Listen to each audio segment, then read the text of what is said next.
options for sustainable livestock production on the climate change. And that exactly explains what it's doing. All the information is available on the website.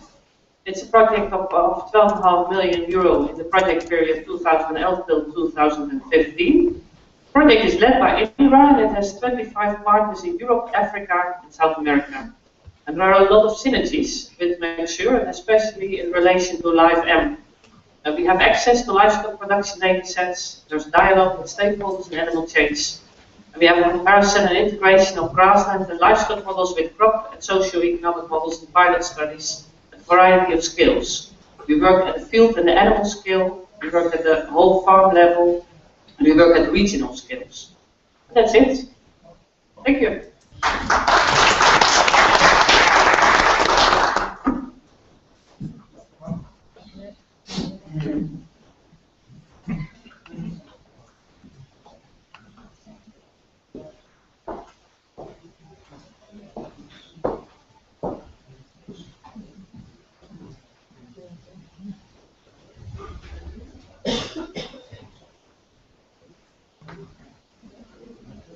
Okay, so this is one of the outcomes from the Animal Change project. We did a meta-analysis of mitigation options as one of the deliverables. This was a global survey of all the literature published on mitigation experiments in livestock, ruminants specifically, and looking at methane mitigation. We tried to get global coverage, but as you can see, certain countries are better represented than others, but we do at least have near enough all continents on there. There were a brief meta-analysis completed, and this is so hopefully being published later this year, based on 147 references from the database. From all the papers in the database, we calculated the ratio of means and the variance as an effect size, using a random effects model and using several moderators to look at the effects of animal type, treatment type, duration, and dose, for instance. The results, I'm not going to bore you with them now, but they are now finally available online on the website, and that figure is just a screen capture from the website. If you're interested in particular mitigation options or in particular production systems, you can now access this information on the website, and you can narrow down the search. You can trace the specific output to what you are interested in. If you would like to actually use this kind of meta-analysis database, you are welcome to do so. The database is downloadable as a CSV file on the website. And we're hoping that this website is going to be a flexible platform for future meta-analyses in this topic. The current beta version is not updatable, but it will be in the next version. And it will give then quantitative estimates of mitigation potentials, so technical mitigation potentials, and also the variability around those mitigation potentials. And you can see the web address there. It is now finally live and accessible to anyone, so please have a look. Thank you.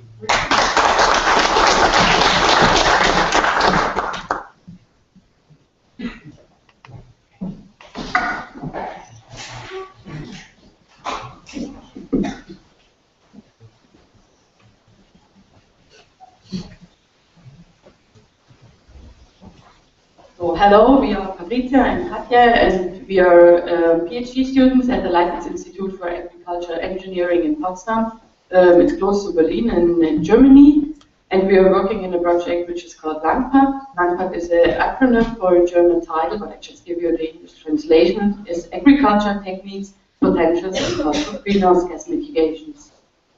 What is LANGPAT? LANGPAT is a joint graduate school of the APB where we're working at the Humboldt University of Berlin, and it's more or less a research group and a structured doctoral program.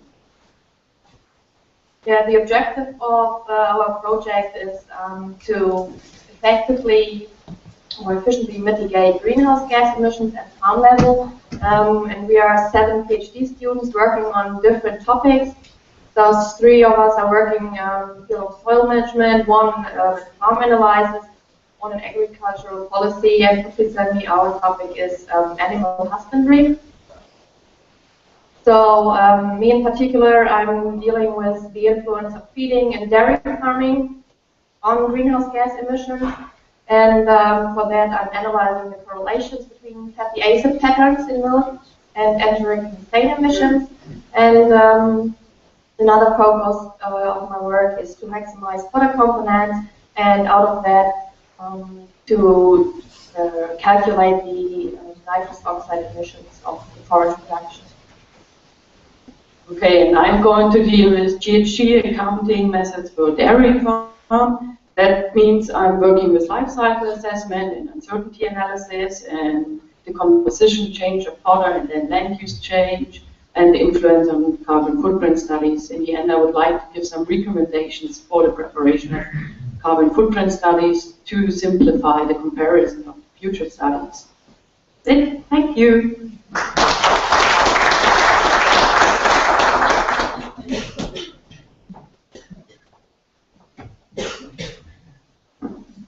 So I'm Franz Zinamel. I'm going to present 2 activities.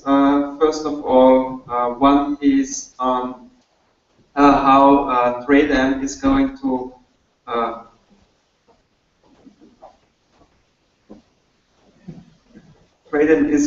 interact with ACMIP.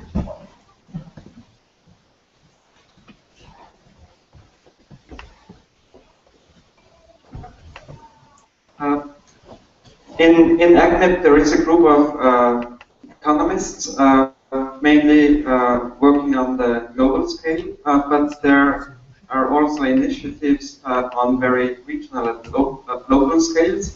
It's the TOA approach developed by John Anton, and we are eager in collaborating with his team in order to compare the approach that we have here. Many different models for many different regions, while the ACMIP approach is one generic model that can be used almost anywhere. And we're going to have a meeting in September, as I explained already. I think that we will benefit from the ACMIP input, and we do already by using baseline scenarios.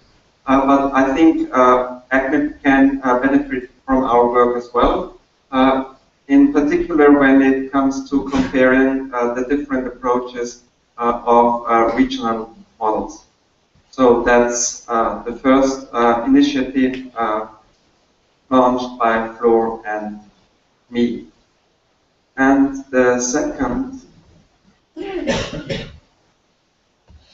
project I want to present to you, it is a collaborative work of Eric Audsley, Martin Schönhardt, and the Thünen Institute in Germany.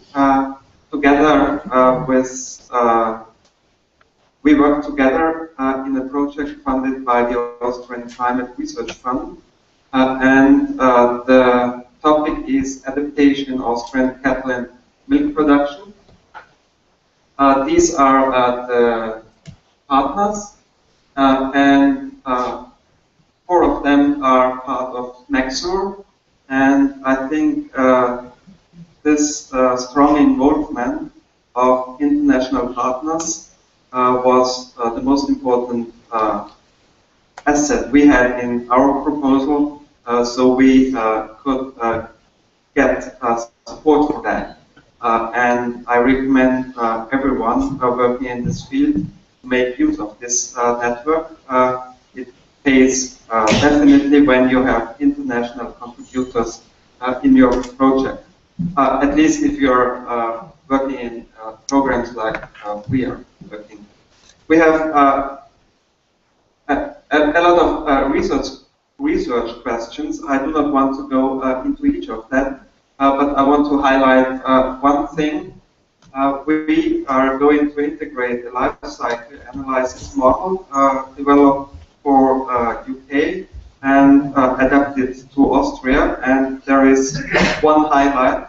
there will be a course on life cycle assessment on 29th of September in Vienna, and you are invited to attend to this course.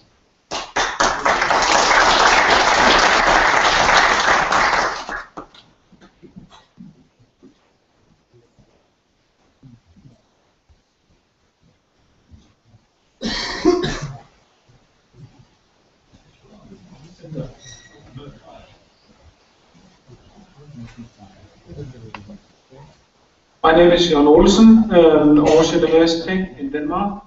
I only have one slide, but it's packed. This is the Center for Regional Change in the Earth System, which is a multidisciplinary project that we're running in Denmark. We are going into the final year of the project. It covers many different disciplines, both from climatologists and people working with climate models, to hydrologists, to agronomists, to people working with freshwater ecology, and so on. So trying to assess uncertainties with our modeling, and also when we link many of these models, which is very topical, of course, also to what we are doing in Macsur.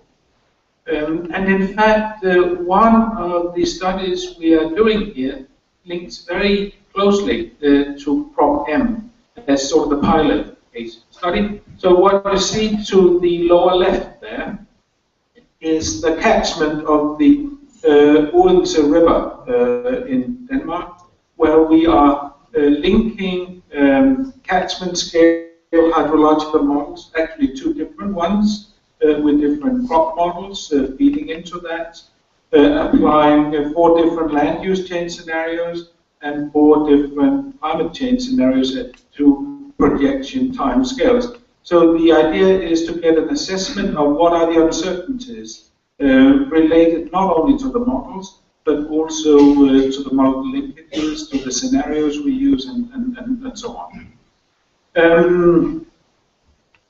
As final thing, I want to announce the 3rd Nordic International Conference on Climate Change Adaptation, which will be held in August in Denmark.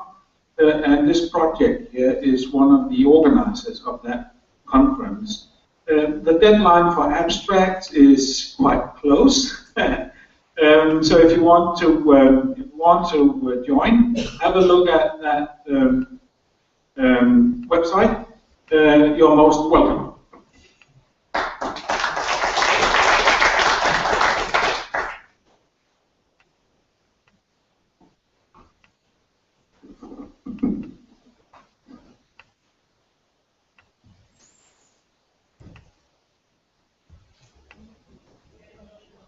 It's me, yeah.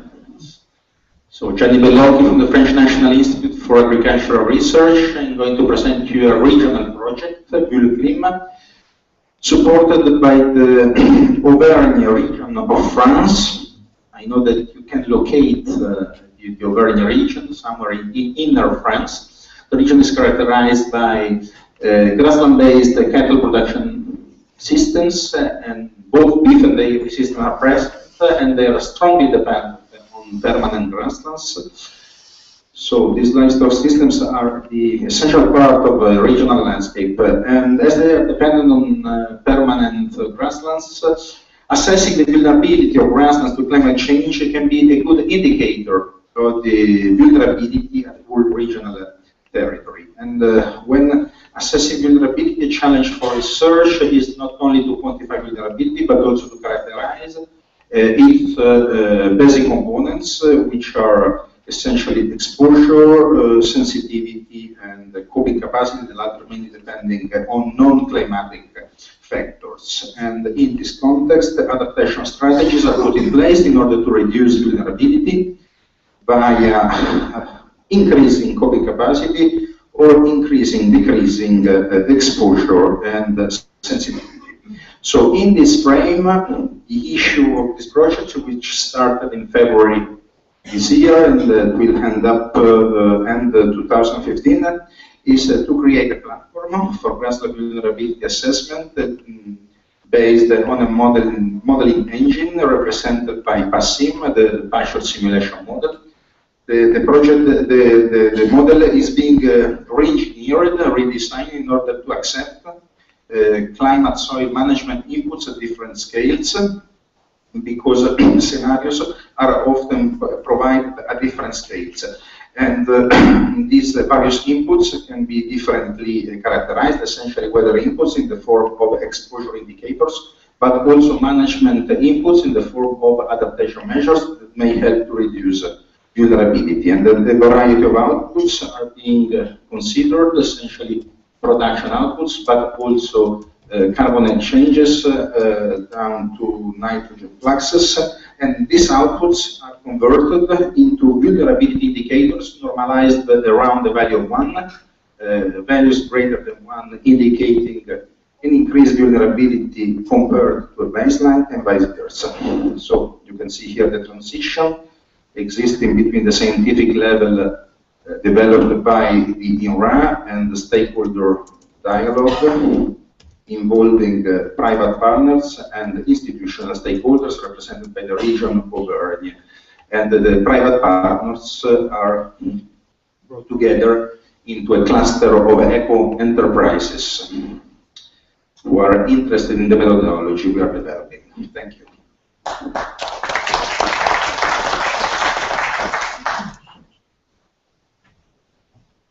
So good morning, Antonio Polina, PhD student of the University of Sassari. And I would like to present to you the ICFAR project. ICFAR is the acronym of Linking Long-Term Uncertainties with Crop System Modeling for a better understanding of climate change impact and adaptation strategies for Italian cropping systems. ICFAR project is an Italian project funded by the Italian Ministry of Research, University and Education. It aims to use Italian long-term experiments to assess the reliability of crop system models and the Mediterranean crop system health condition. There are 16 long-term and agronomic experiments in 7 sites in Italy. The oldest one started in 1962 in Padua. ICFAR project linked with several European projects like Macsur and ECMIP, and the projects of Global Research Alliance networks. The project is structured in 5 work packages. The first one aims to gathering long-term observatory data and eventually collect new data to build a common data sets and sampling protocols. The work package 2 is focused on model calibration, validation, and data comparison. The third one is focused on ascertainment analysis in relation to crop system models, cropping system, and climate scenarios. The fourth and the fifth work packages are focused on networking and project coordination. This table shows the available data for each of long-term experiments. And the data are divided in water data set, soil characteristics, measurements on crops, and other measurements. The across in parentheses indicates occasional sampling of the measurements. ICFAR project so attempts to connect and coordinate long-term experiments with the research team specialized in model development and testing. The project, we hope has the potential to provide new insights on the future of Italian crop system and represent a first step towards an integration of material data and to enhance the access to the scientific community. Thank you for your attention.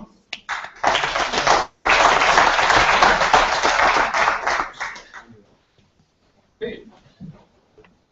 Thank you very much, everyone, for contributing to the speed session. And we are right on time for starting with the next one, which is basically the discussion session. And I asked Richard to come up. Richard, are you here? Yes, you are. Okay. So during the past days, we've been thinking back what we have achieved so far, and we've been looking forward to. Are we in the wrong session? I am in the wrong session. I am one ahead. Good. What session are we in now? We have rapporteurs in each Rapporteurs. and these rapporteurs should now report to us the work we have done this morning. Thank you very much, Martin. Yes. I'm getting ahead of myself. Very sorry. Only for a second.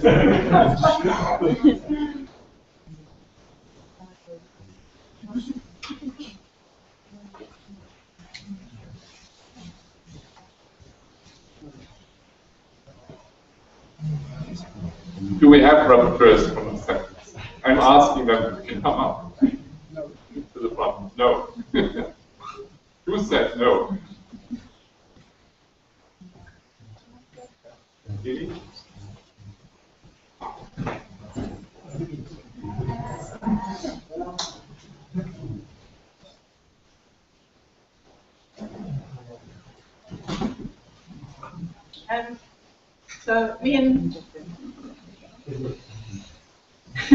So me and Franz led a session on integration and scaling, the farm level and beyond. We had quite a wide range of talks. We started off with a couple of currently ongoing integration efforts. First of all, Heikki Lehtinen talking about the Finnish regional pilot study and the data coming out of that so far, and the methods that they have developed for integrating across themes. And then Louis Francois talked about using the Carib vegetation model and looking at scaling up land use patterns from the regional scale up to the national scale in Belgium.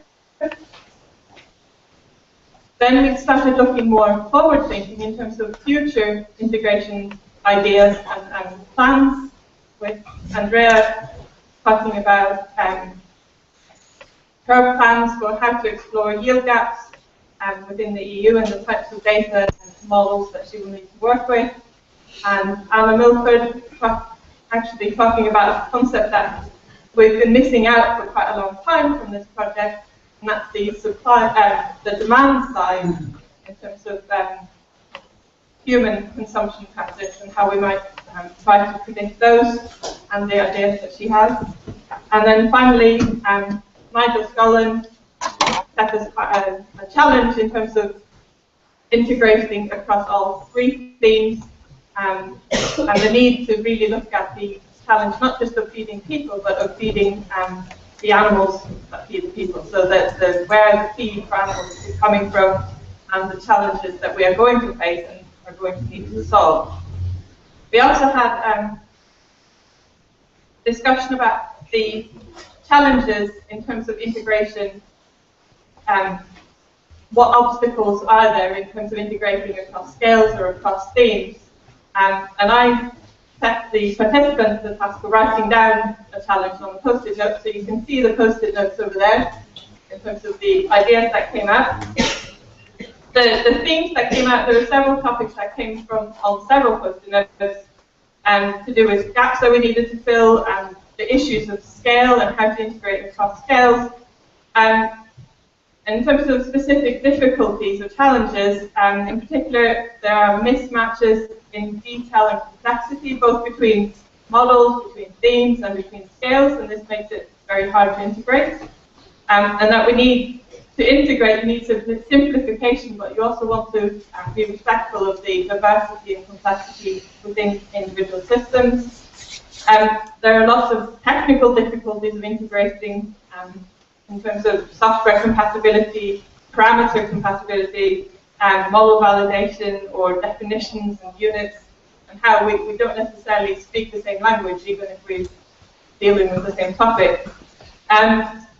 And so there's a need for a room for communication and time for communication, and this is not an easy challenge. And some of the kind of ending points, I guess, was this debate: do we need one big model that will do everything, or actually maybe what we need is a group of modelers that are able to communicate with each other and that can model different aspects, but not in one big model, but actually can interpret the outputs of different models to each other, and therefore tackle some of these really complex interdisciplinary issues. Thank you very much. Hannes is going to report on the stakeholder methods for involving stakeholders. Yeah, our session was also about integration, and in particular how to better integrate stakeholders and stakeholder needs into the Macsur project. One key message I got from this session is that we should not continue with disseminating information to stakeholders, but to actively engaging them in the project. And this was also supported by Niels Göttke, who joined our session for some time, that this should really be one focus for the coming time. And we had also a variety of talks. We had 6 presentations from different levels of stakeholder engagement, from case study level, different pilots, and also policy level in Brussels, pharma level. And we learned about different methods and tools, how to engage stakeholders. We also discussed about the definition of stakeholders, whether they are only decision takers and makers or also researchers. And I think there is a need to better elaborate what we actually mean with stakeholders and where and whom to address and how to engage them. I think this is very important. And finally, we came up with the initiative to have a joint publication, because we saw that we have quite some nice frameworks and methods and tools that could jointly make a nice paper. And we got 8 volunteer authors, co-authors, who would like to contribute to this paper. So this was the main output from our session. Thank you very much.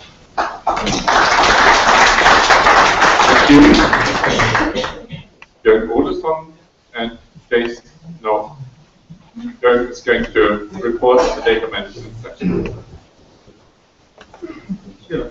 I'll report and Jason chases the rest of the people. We had a session on the data management. First, we had a presentation on what the current status is in PROVEM, because in PROVEM we have some ongoing work in terms of trying to organize both a data repository, but also where we can store model outputs for visualization and so on. And Jens gave, I think, a very persuasive overview of what can be done there. There is a caveat, I should say, and I think I will be chasing some of the partners in PROVEM, because in order to access these data we have there, we've actually agreed to have a data sharing and publishing agreement, so that you agree to certain conditions in terms before you get access. And we've had some of these agreements signed, but not from everybody. If you're not able to go into the data, it's probably because you or your institute didn't sign up. I will communicate with people on that. The rest of our session went into discussing metadata across metadata, not just for our data sources, but also for models, for scenarios, and partly also for simulation model outputs, which is something that Jason is working on across the different platforms. But first we had Richard giving a sort of introduction on the need and so on for these kind of data information. And then we had a breakout. The breakout broke out in smaller groups. where we went over Jason's overview of what he think or thought initially could go into such meta databases. So we've given Jason some feedback from the people that were in the session, but the rest of you are also most welcome to grab one of these sheets of paper, yeah? And if you're going on that boring excursion, you might sit at least in the bus to fill out this and then go back to Jason. You might hate Jason after that, I don't know. So this would be valuable for Jason to get some input on what you see as needs for these kind of metadata. That's it. Wonderful.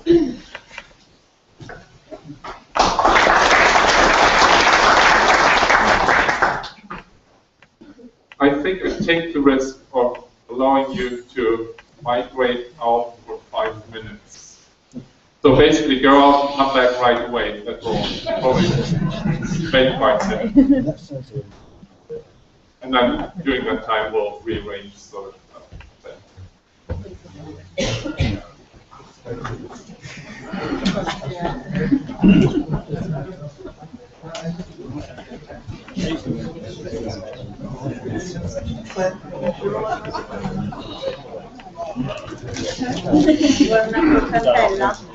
Assaggiamo.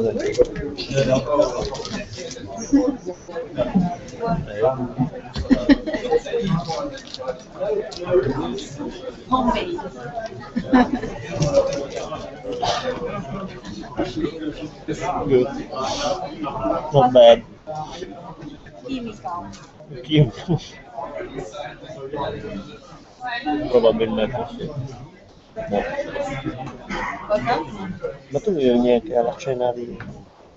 Sì,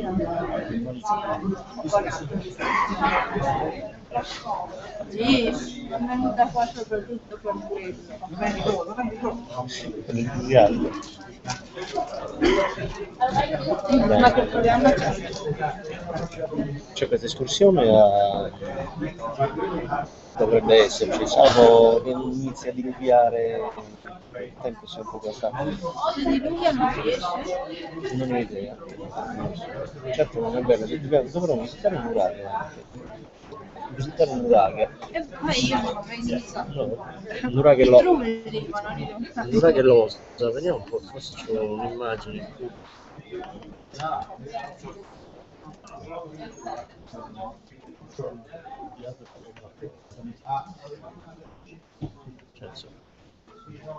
Questo qua è uno dei più grandi in Sardegna. Cavoli, ma dov'è? Questo è In provincia di Oristano. Ma poi dovremmo visitare un'azienda agricola.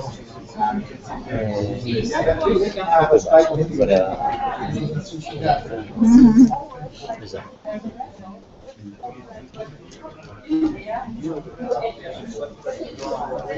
Ma tu sei un esperto di computer? Sì, da poco. Quindi quando avrò proprio il computer devo leggere. Perfetto, mi deve arrivare il computer nuovo, non ci capisco niente. Sai che ci mettono Visto dentro l'ufficio, sì. Praticamente è l'NRD, anche il piano dell'NRD. dove hanno l'ufficio Alessandra. Sì, adesso praticamente la mia porta è quella alla barra che ha la porta d'ingresso. Ok. In realtà io sono stato preso qui per tutta un'altra cosa. Io sono per il progetto ICNUSA, un progetto lì sempre nella zona di Arborea, solo che sono capitato proprio giusto nel momento sbagliato e mi hanno risucchiato in questa. Ma tu cosa... Io dovrei studiare della comunicazione sociale. Cosa hai studiato? Io sono in editoria, comunicazione multimedia e giornalismo. E dopo questo, sei entrato perché volevi fare il giornalista? ma io praticamente non sono un pubblicista, però un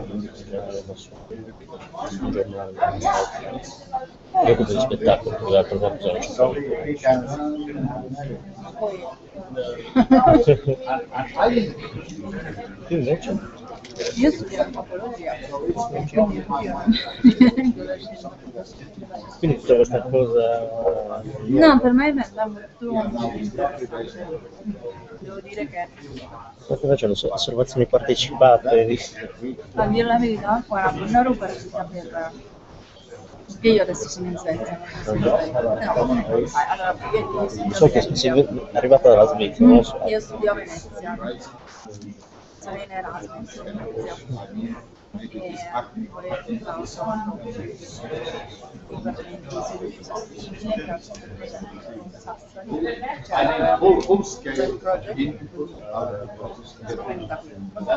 però io quando ero partita da Svezia facevo un Erasmus di 10 mesi, quindi avevo progettato di fare la mia ricerca in Svezia ovviamente.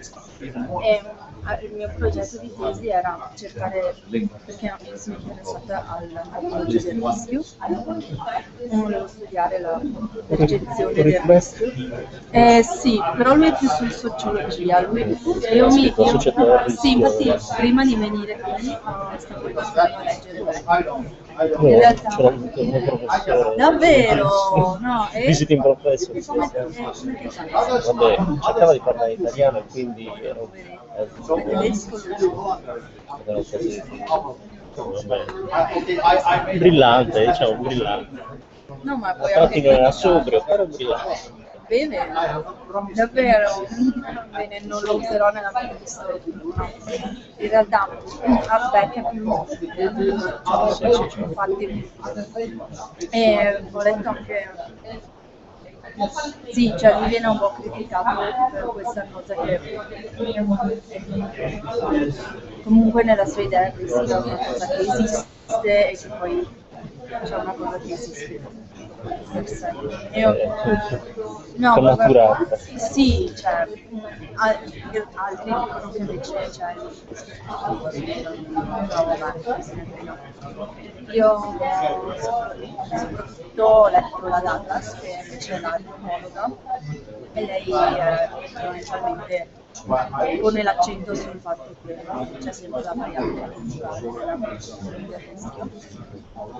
E lei si occupava soprattutto, cioè lei indica molto gli esperti, coloro che dovrebbero prendere, cioè in realtà questo convegno è veramente molto legato a quello che lei dice, perché lei dice che negli anni 70, quindi è un sacco di tempo che gli esperti, gli scienziati fanno queste discussioni su quello che rischia, quello che non è rischio, ma poi di fatto non vogliono mai prendere una posizione politica. Dicono sempre no, però noi non ci occupiamo di dire se è giusto o sbagliato. Noi diamo i dati perché la scienza è dati. In realtà tu quando fai questa cosa già dire che per esempio solidi, per esempio Chernobyl, può creare, c'è tutta l'erba contaminata.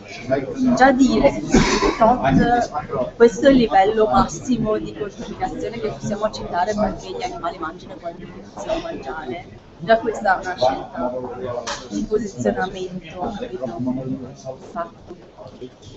E quindi aveva tutta questa cosa e qui secondo me è molto questa cosa in cui si dice vogliamo coinvolgere gli stakeholders, però devono essere i politici.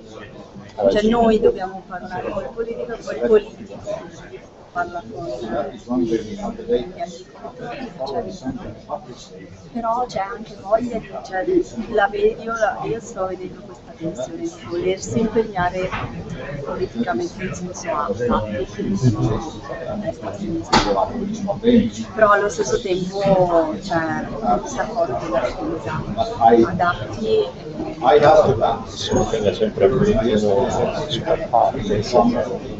c'è questa tendenza a vedere, se poi non è perché se poi tutti quanti dicono comunque il modello di interpretazione comunque cioè non è anche i risultati sono sempre in discussione perché sono creati da noi e noi scegliamo quali variabili trascurare. Quindi in realtà anche però è abbastanza relativo, esatto. alcuni parametri troppo Tra l'altro poi vabbè durante il mio Erasmus ho letto una recensione mi ricordo sempre un sociologo, con lui ha scritto anche negli anni 70 questo laboratory life in cui lui praticamente ha osservato io al lavoro come la conoscenza viene trasmessa in ambito scientifico, è veramente molto interessante. E io quando ero piccola volevo studiare la percezione del rischio legato all'energia nucleare. Lei in Svezia non dice. Però loro sono molto rilassati con questa cosa, non si creano tanti processi. Sì, però sono anyone of you would like to recover posters? They are being taken off from upstairs and they will be brought up to the registration desk. So if you want to bring them home, just go to the registration desk. Otherwise we will... No. The best ones will be kept. Una delle cose che mi ha dato subito quando sono partita loro fanno forte sulle tematiche della scuola. Vai in un'associazione di studenti che qua ma cosa che ti dicono è ragazzi e te lo dicono in inglese così tutti capiscono. Le uscite di sicurezza sono quelle che se li trovate perché loro non stanno molto alla sicurezza.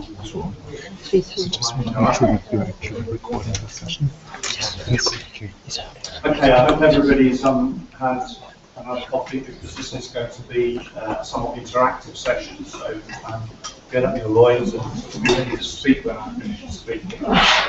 So the intention here is, if you look at the programme, there's a session which is entitled Plans for the Next 2 Years, followed by a summing up. What I'm going to do is just turn that slightly on its head because I think it's probably useful to give a summing up before we have a discussion of what we're going to do for the next 2 years. And so what I'm going to give you first of all is a very personal perspective on what I've seen, heard, both in this conference and in also other meetings that I've been at, crop-end meetings, trade-end, live-end meetings, where I've heard about activity that's going on elsewhere in the project, or not elsewhere, in the other, in the theme of the project. So, first of all, there's a lot of interesting stuff going on in the project. That's hardly needs me to say that. I've listed some of the things that are going on. We could have had a whole slideshow of lists of things that are happening. Right the way through from rotation, scaling in the crop end themes. I know about carbon sequestration in grass, I found that very interesting yesterday.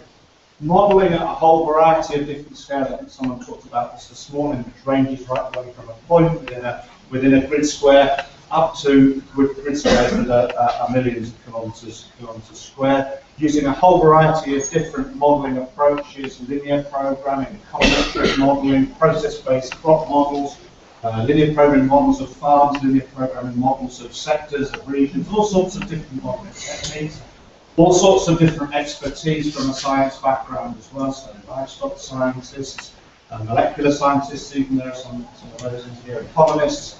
So an enormously diverse array of different activities and things represented within the group. And on top of all of the kind of applied modelling, there have also been some conceptual papers and people who just talked about some of the issues at a highly abstract level, where you just talk about one representative agent looking at one particular decision, which just illuminates some of the kinds of challenges that we have. So an enormous amount of things that are being done really well in the project. There are also some things that I think we probably need to acknowledge that we may be not doing some so well. And again, it would be interesting to hear some reflections on this as well once we open the discussion up. But some of the things that I've identified in the conversations that have been taking place in this room and outside the room, uncertainty. We talked a lot about that, and there are sort of two aspects of uncertainty which I think we need to distinguish between. There's the uncertainty from the model side. So there are lots of models, they all give different results. Which of the results do we believe, which of those don't we believe? So there's the model uncertainty. But there's also, and we're beginning to get a handle on that, but we may be not doing quite as well as we could do. But there's also the way in which people respond to uncertainty. So in our behavioural models, particularly the economic models, we also need to understand how farmers and other economic agents will actually respond to the uncertainty, which is a natural product of climate change. And we're probably not doing that particularly well either. So first of all, distinguishing between those two sorts of uncertainty and then acknowledging and representing those in our modelling is also well done. So the second thing is extreme events. We all know that one of the major things that we're going to see as a result of climate change is there's going to be an increasing frequency of some of the extreme events that are associated with the climate. So sudden rainfall, a lot of sudden heat stress, a lot of sudden cold weather, all sorts of different extreme events. And we are not really doing very much at all to capture any of those things in our models. We're very good, or we're very focused on how we deal with the trends in the weather, but those extreme events are not particularly well captured in a lot of our modelling. This issue was raised this morning, and it's an issue which is very dear to my heart because it's a primary area of my research, is that we don't capture very well the consumption aspects of food security in the consortium or in much of our thinking. What I mean by that is we're heavily focused on looking at what the impacts of climate change will be on the supply side. We're interested in what it will do to crop yields and to farmer behaviour. But we can't quite blindly talk about feeding 9 billion people in 2050, but we really don't know what those 9 billion people are going to be eating in 2050. We haven't really started to research and understand that. Essentially what we do is we just scale up the current diet by a factor of 9/7 and say it's going to look like that. Well, it isn't going to look like that. There's going to be an awful lot more animal protein in the diet, and there are going to be a whole set of different kind of health problems that are associated with the diet in 2050, which we haven't even begun to acknowledge. So probably in 2050, the major health challenge is not going to be malnutrition and starvation. It's actually going to be chronic disease that's associated with overeating.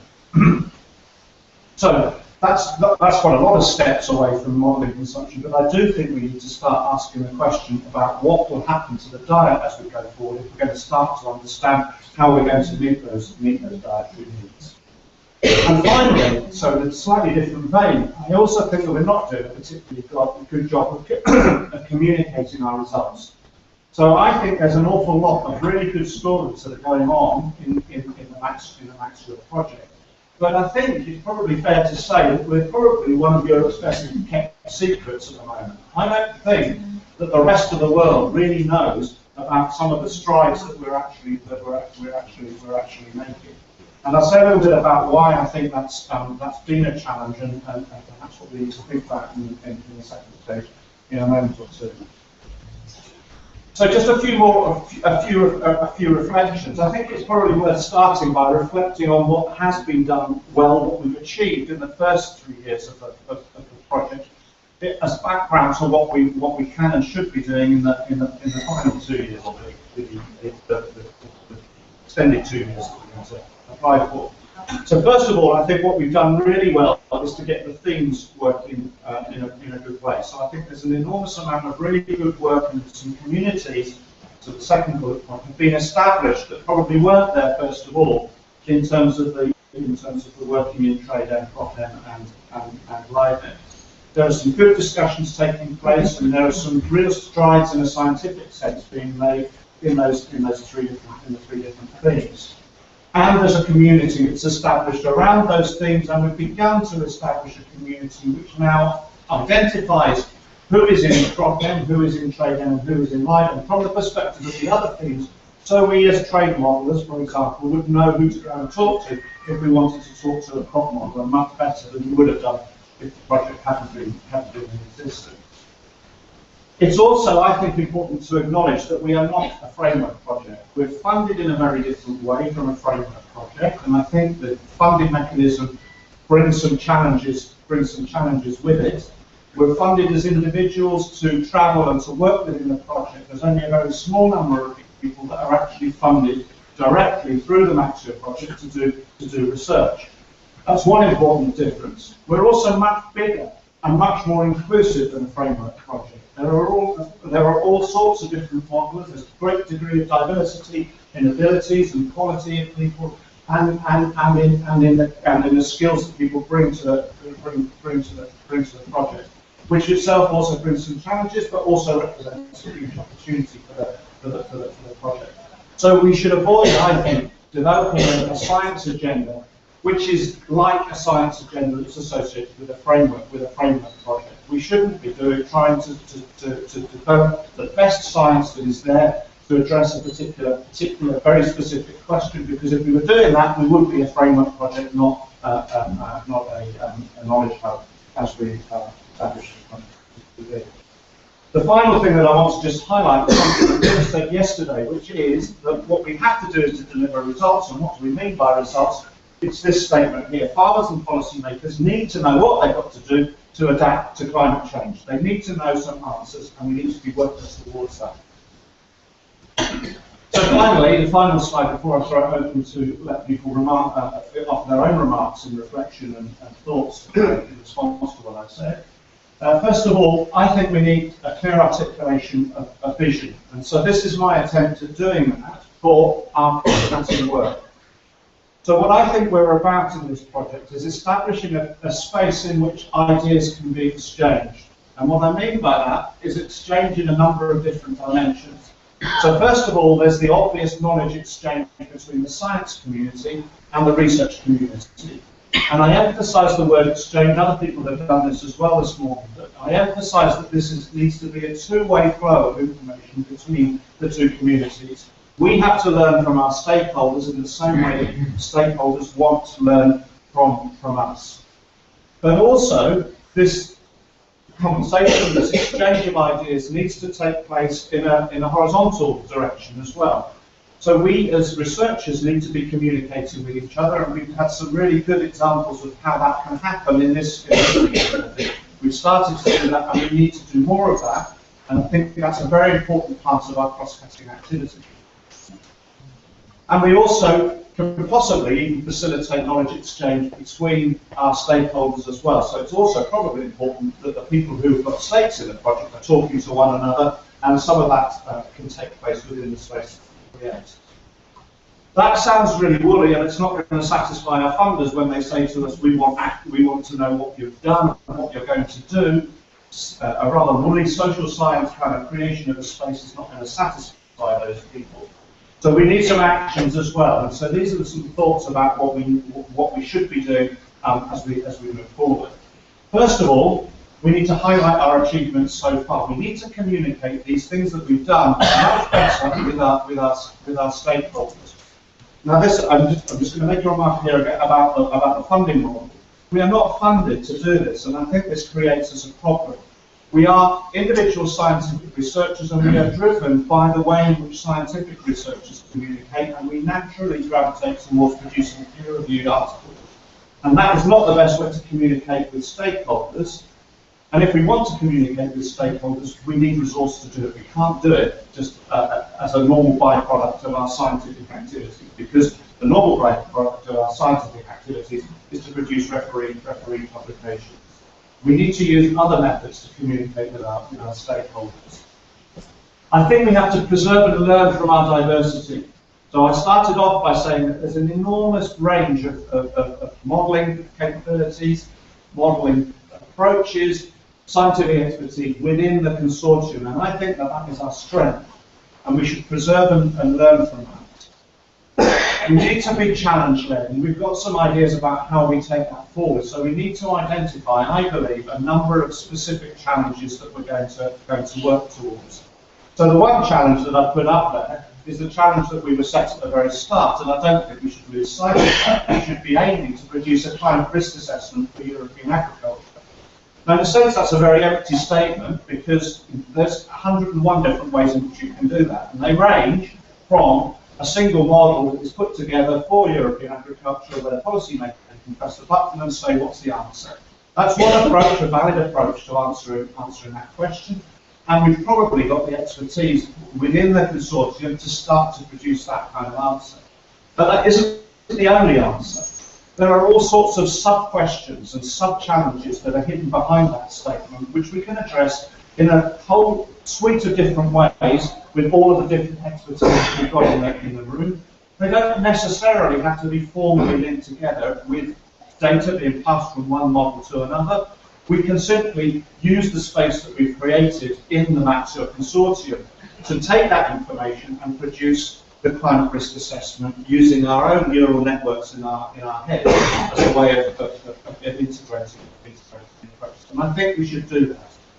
So what we've agreed to do as a steering committee is to look at, there was a session a couple of days ago, which I wasn't able to be at, which began to identify a series of questions and challenges for the community, and I believe there were up to about 50 or so challenges in there. So in the steering committee, we will look at that list and start to distill out a much smaller number of challenges which we can take forward. And we'll do that very soon. And the final thing that we must do better, as I've said several times, is to communicate with the communities that we have as our stakeholders in the next few years. So I'm going to stop at that point. I'm sure there's an awful lot of thoughts that have come to people as I've been talking, things that they might disagree with, things that they might want to add to what I've said. So what I'd like to do now is just to open up to a discussion. I believe we've got about 10-15 minutes where we can hear what your thoughts are, very importantly, for the next 2 years of the project, reflecting on what I just said.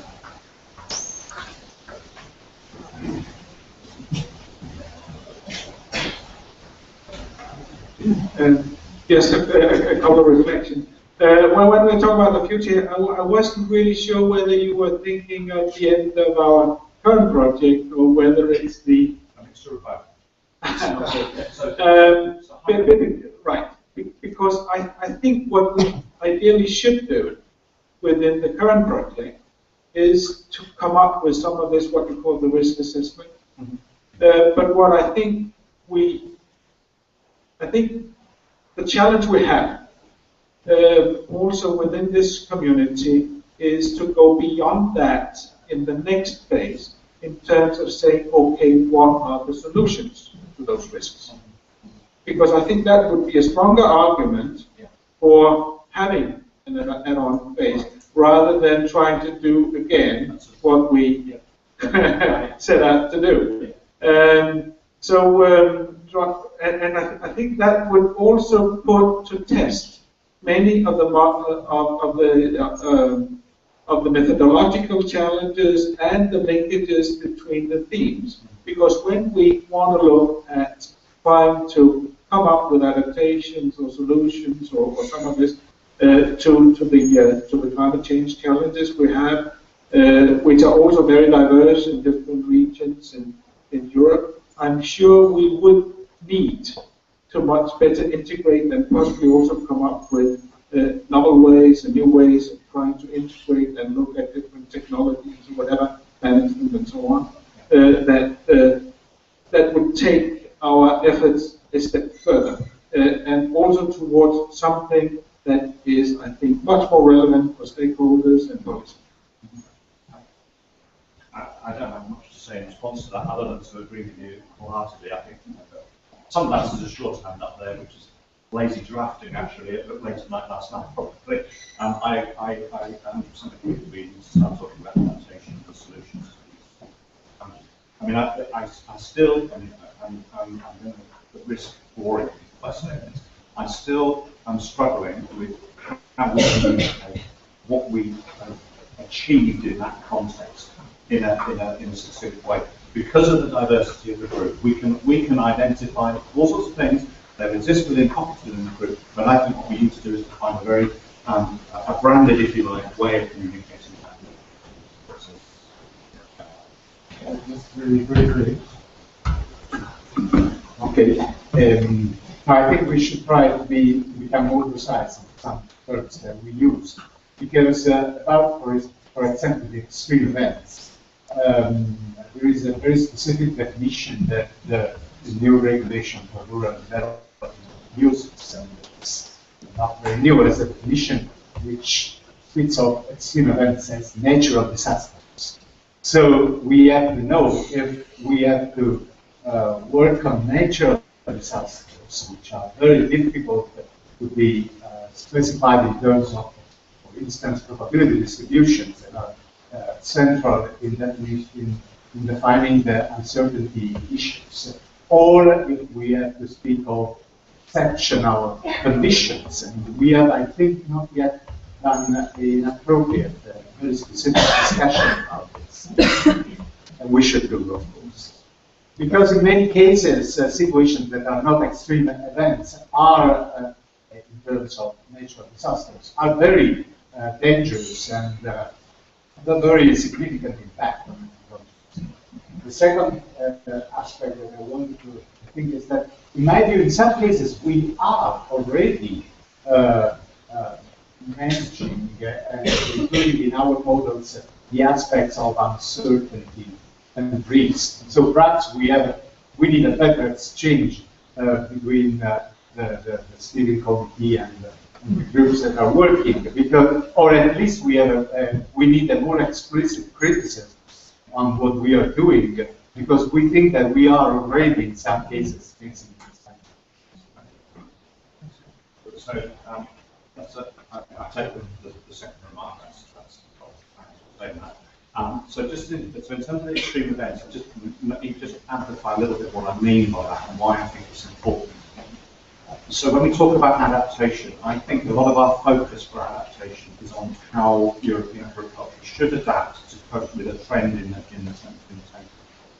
What I don't think we've started to think about carefully enough is how we should adapt European agriculture to cope with the fact that there are going to be some extreme events that are bound to happen within the next 50 or so years. So, for example, should the North American wheat harvest fail at the same time as the European wheat harvest and the same time as the monsoon fails in Asia?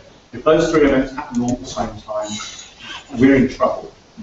And how are we going to adapt an agricultural food system to cope with those sorts of events? And I think we need to start to think about that particular challenge. I think that's really, really important.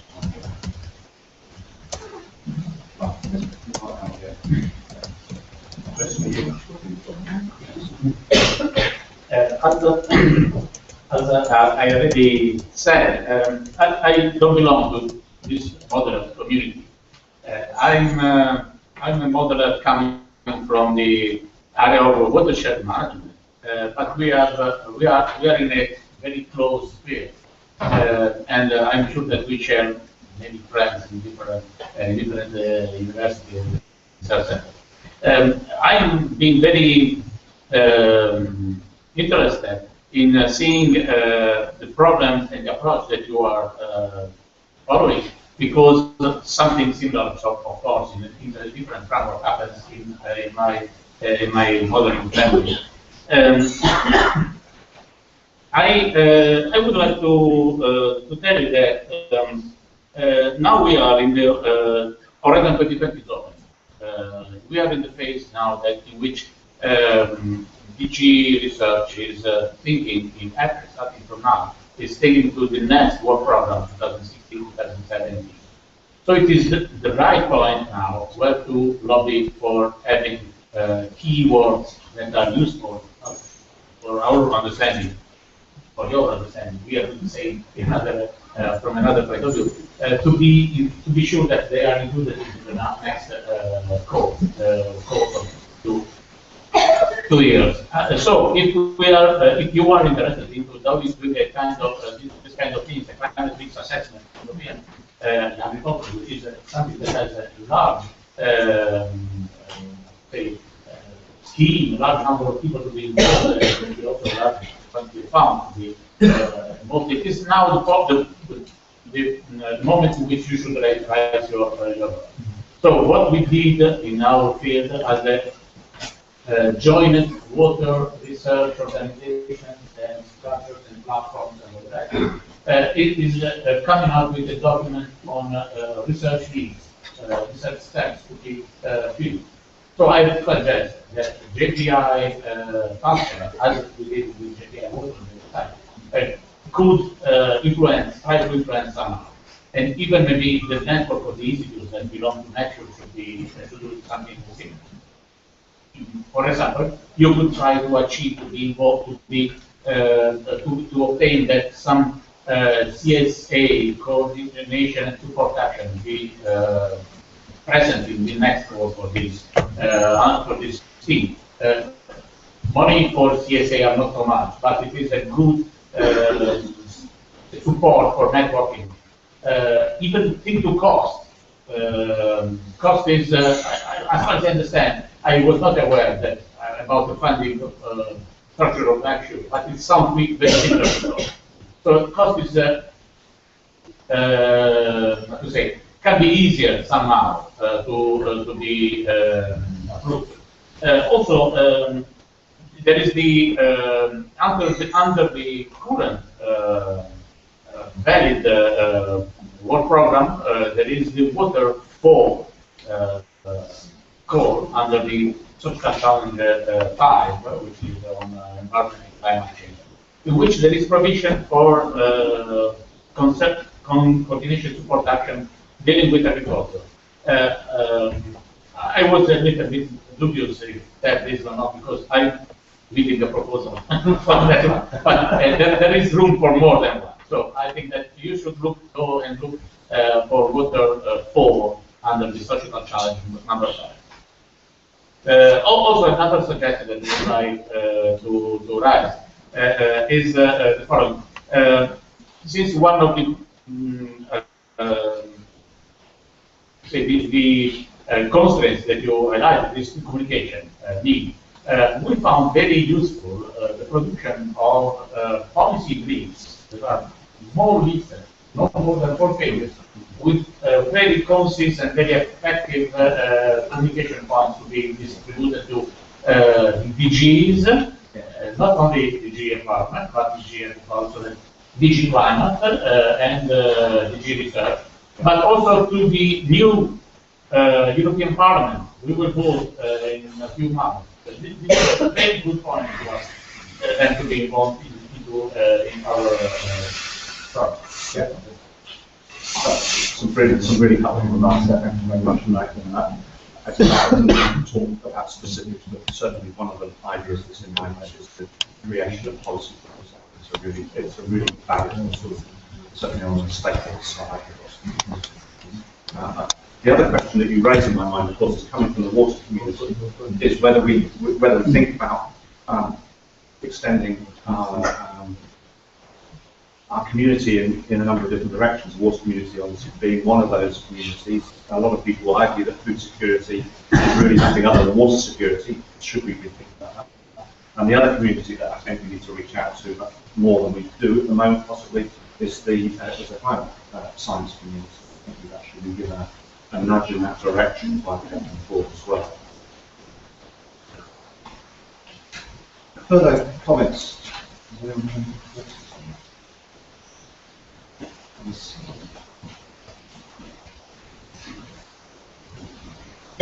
From your position, are we looking at you wanting to have a regular climate risk assessment with Europe across all sectors?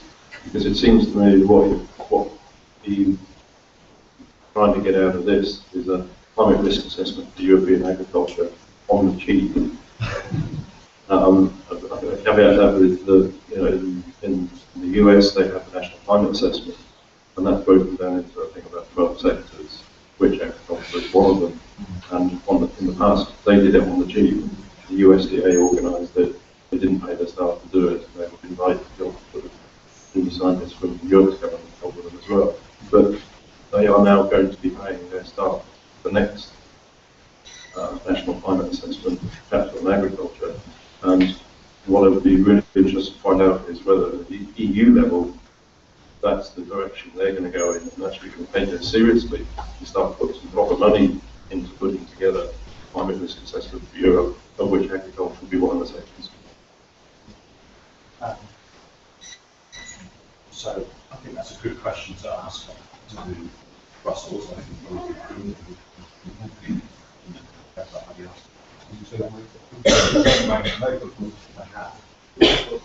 is it now working? Yeah. I need to hold it closer. Okay, sorry about that.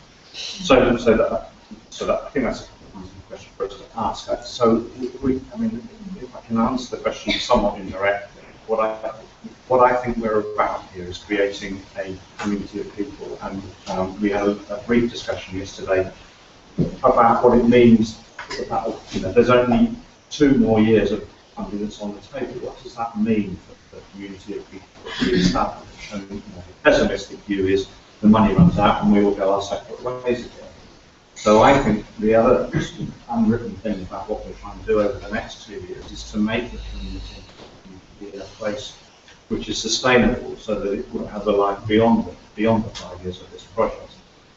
And there are ways in which we can do that. So the first thing is, again, excuse me, talking as a social scientist again, it's about creating the social capital association, and that's about the network and all of those things. But I think the second thing we have to be doing is thinking about the sustainable funding model that we adopt. And I think what you and Mike is a route to doing that. And I think that we should be, once we've established the community, another thing that we can do is to speak as a voice for that community. And I hear a lot of people, certainly in the UK, saying that one of the problems that the ag science community faces is that in comparison with other science communities, is that it's incredibly fragmented. And I think that what we're trying to do here is to overcome that fragmentation, so that when policymakers say, or when research policymakers say, what's the burning research question for agriculture in Europe, we don't all go with, whatever it is, 70 different voices from each of the different partners with our own ideas. We speak with one voice that says, these are the ideas that we think are important. And in that way, the size of the cake grows, because with policymakers have a greater sense that there is a unified challenge, and also that the community believes that it's, or they have more faith that it's actually going to be money that's well invested in sense that some results. Okay, if I keep talking, then people keep asking questions. So there's Pim Hallow is over there, and then there's one person to the back over here. We should have an eye on the clock. There are a few things that have to be done before we go to lunch. So I think we will limit it to 2 more questions, or maybe 1 more after that. Yeah, you said that farmers and policymakers need to know what they should do. I also see farmers and policymakers as knowledge providers, not just as consumers of knowledge. I guess that behind that there's much to discuss, but there are 2 ways to achieve one voice. One is a military system, and it's very effective. And the other is a process which we have just started and triggered. In this process, we need the voice of policymakers and farmers. This could happen in different ways and different methodologies. We just discussed about that in the session on stakeholder methodologies. So mine is just a reflection on the need of an investment of this community, possibly also with the collaboration of other scientific communities around this important topic of how to respond to climate change with one voice, but in the voice, I would say, with a concert of voices, which is a melody, it's not making in a concerted way.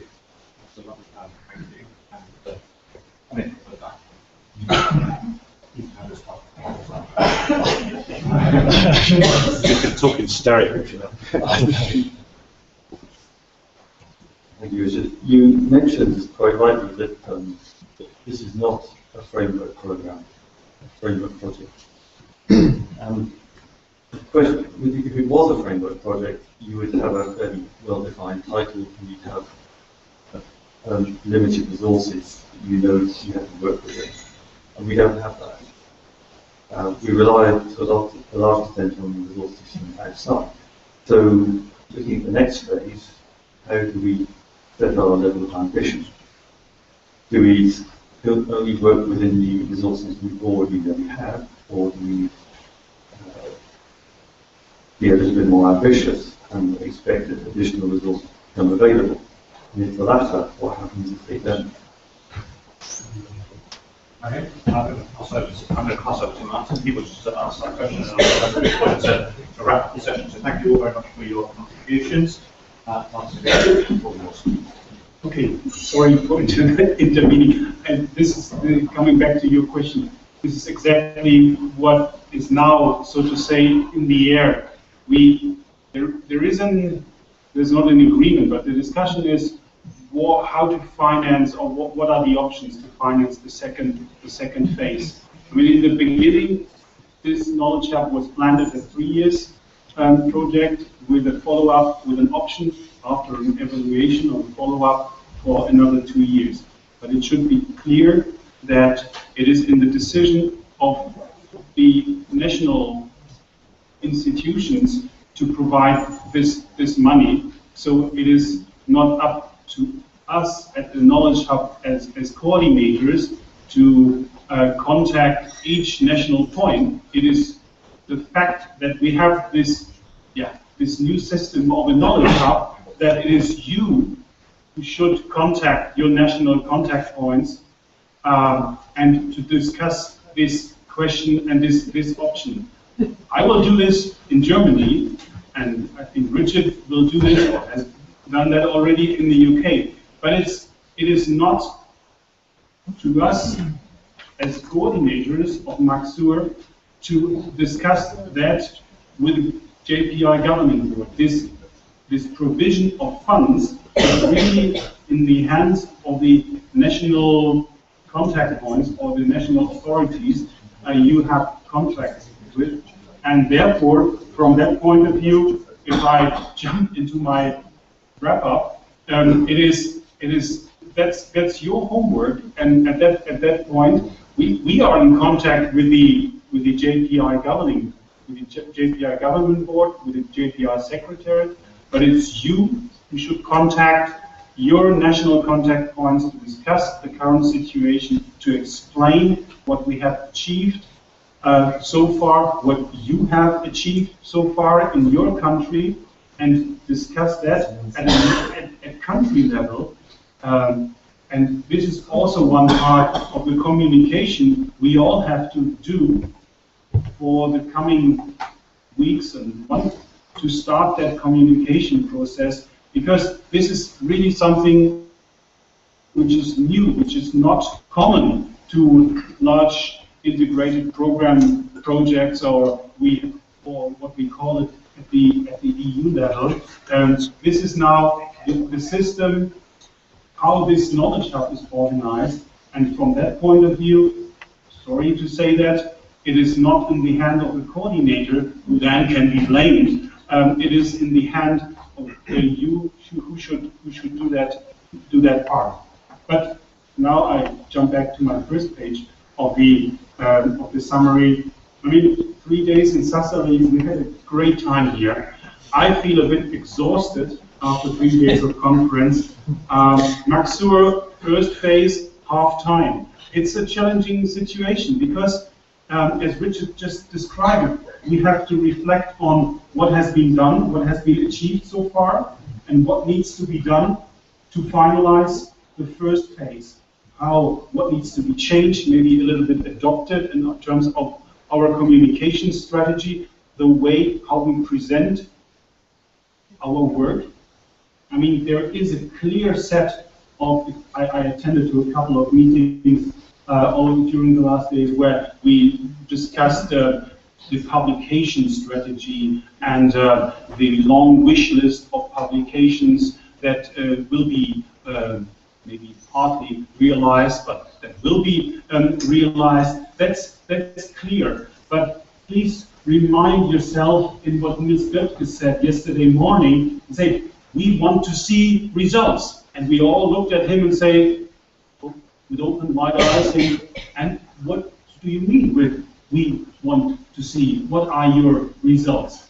And I have discussed that with him over the last 2 days, and it's not a miracle, but it's quite easy. It should be an overview of our discussions, our meetings we had with policymakers, we had with farmers, these, I don't want to call it roadshows, but these events where we talked to the stakeholders. That should be better documented, and it should become clear how we distributed, how we communicated, and not how we delivered our results, but how we started this two-way process of communication. So this is one part we will also do at the project steering level to prepare for a paper for the upcoming governing board meeting, which will be in mid-June, and we already submitted a paper which outlines a little bit our ideas for the next 2 years. Sorry, for the follow-up, not the next 2 years, but the follow-up of year 4 and 5. And here we will collect, for instance, this long list, which is, as mentioned, 60 questions we discussed in the Trade M workshop in one of the breakout sessions at the Trade M, to combine and to have a complete paper that shows what has been done and what needs to be done in terms of our mission for year 4 and 5, which is described already the vision of Macsur. And I would also like to reflect you and to send us back comments on this example and idea of a vision. It will work, or it will reflect on the content of our work we are currently doing. It will reflect on the content of the work we will do for the next phase. And it also reflects on the way how we will organize our work. So currently, as I mentioned that in my introductory statement, we also here in Sassari have been worked together in breakout sessions. Some of them were cross-cutting sessions, but most of them are still in theme-oriented work groups. And this is also a big question, how to organize our work for the finalization of the first period of Macsur, but also to deal with the question how to go beyond. So providing solution is nothing at theme level. Providing solutions is something we have to do as a cross-cutting work in Macsur.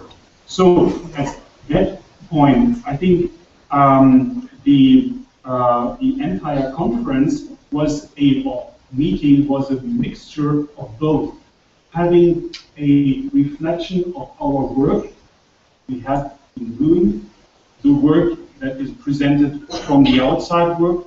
Part of the presentations have been done by people who are not part of Macsur, but it also great. It provides, especially the first day, provided a wonderful overview of the current state where we are, and it showed the way that we are on a good track in terms of the work and the work we promised at theme level.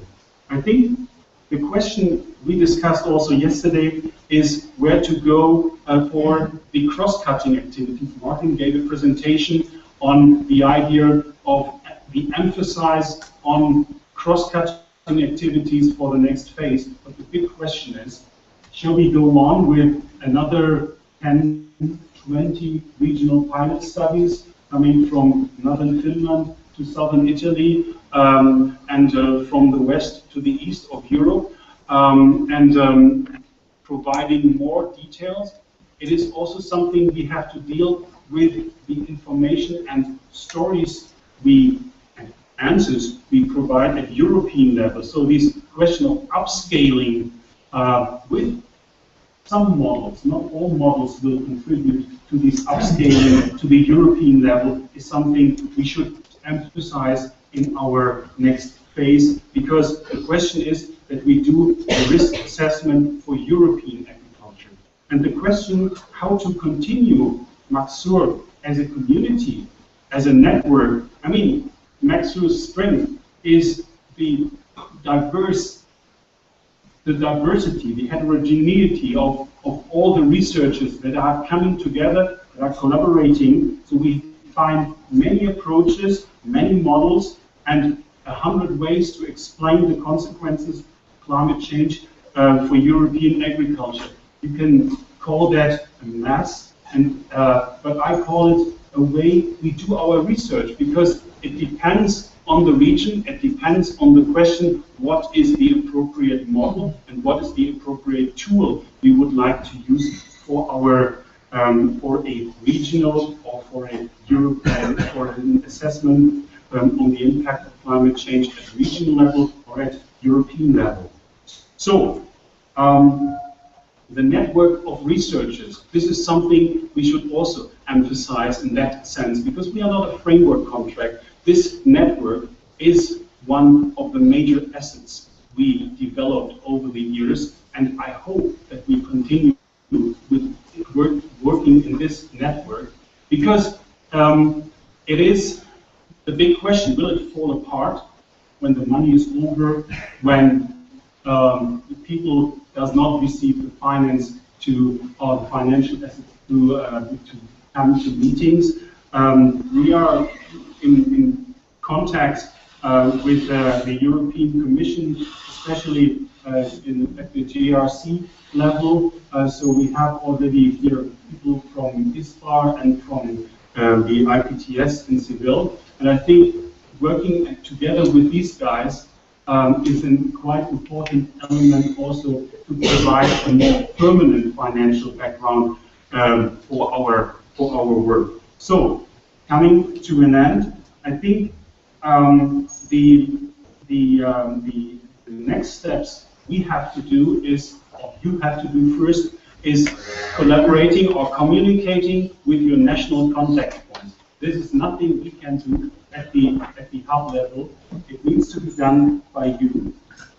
We should not think of an extension of Macsur, because an extension is something you discuss with your national contact point, where they think, okay, they had 3 years and money for 3 years, and now they need an extension without any further funding, because they were not able to fulfill their duties within the first 3 years. So forget the word extension. This is also what I learned over the last 2 days. It's something on follow-up. It's a new project. It's a new phase in Macsur. And from that point of view, I would thank you very much for your contribution over the last days, also for this discussion we had here today on this follow-up of Macsur. And I would like to hand over to Martin, who will give some final announcement. Thank you very much from my side for coming, for your contribution, and we are all looking forward to our excursion after the lunch break. And from that point of view, thank you very much, Paul, for organizing that event after 2.5 days full of conference and meetings.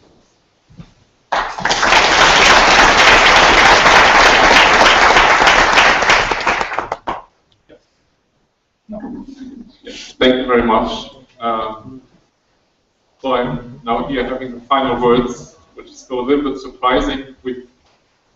Preparing the conference was sometimes a challenge. Now that it's over, well, almost looks like fun preparing it. And some people who helped me having fun with the conference are here, and without them I couldn't have done it, and we all couldn't have done it. Prepared such a wonderful conference with all experiences we had.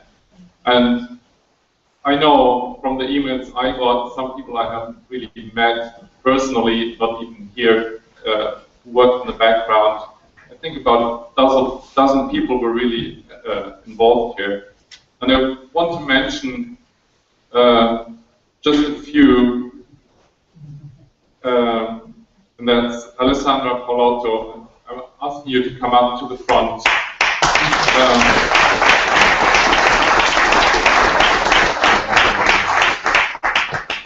Chiara Zanola, Antonella Grindi,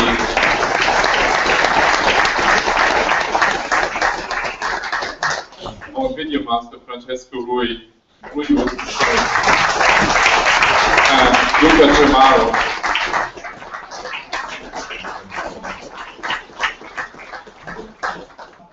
Okay, Luca Gemaro is working. Thank you very much, all of you. Just a little token of our appreciation. Thank you very much.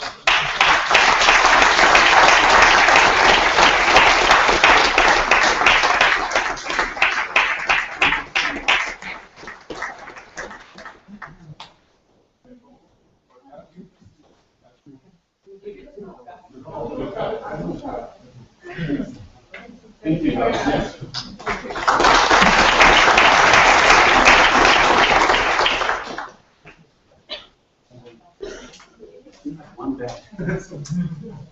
Okay, we'll sort that out. Thank you. And from my side, again, Pierpaolo, thank you very much.